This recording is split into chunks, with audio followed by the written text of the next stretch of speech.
نحمدہ و نصلی علی رسولہ الکریم اما بعد فاعوذ باللہ من الشیطان الرجیم بسم اللہ الرحمن الرحیم۔ شروع اللہ کے نام سے جو بڑا مہربان نہایت رحم کرنے والا ہے۔ تدبیر نامہ 126 کے ساتھ میں خوش آمدید کہتا ہوں اور امید کرتا ہوں کہ آپ سب خیر خیریت سے ہوں گے۔ آج کا عنوان ہے خواب میں پیاز دیکھنا یا کھانا۔ اگر کوئی شخص ایسا خواب دیکھتا ہے تو اس کی کیا تعبیر ہو سکتی ہے، آج اس کے حوالے سے ہم ڈیٹیل کے ساتھ بات کریں گے۔ اس سے پہلے کہ میں اس کے حوالے سے بات کروں، آپ لوگوں سے گزارش ہے کہ میرے چینل کو سبسکرائب کر دیں، ویڈیو کو لائک اور شیئر کر دیں اور بیل آئیکن کو پریس کر دیں تاکہ ہر ویڈیو آپ تک پہنچ سکے۔ تو چلتے ہیں آج کی تعبیر کی طرف۔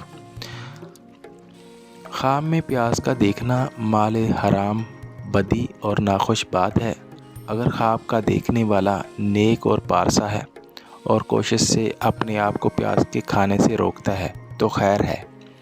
اگر پارسا نہیں ہے تو مال حرام جمع کرے گا اور اس میں ہمیشہ بری باتیں سنے گا، خاص کر اگر پیاز سرخ دیکھا ہے اور اگر پکا ہوا پیاز کھایا ہے تو دلیل ہے کہ آخر کار حرام کھانے سے توبہ کرے گا اور حق تعالیٰ کی طرف رجوع کرے گا۔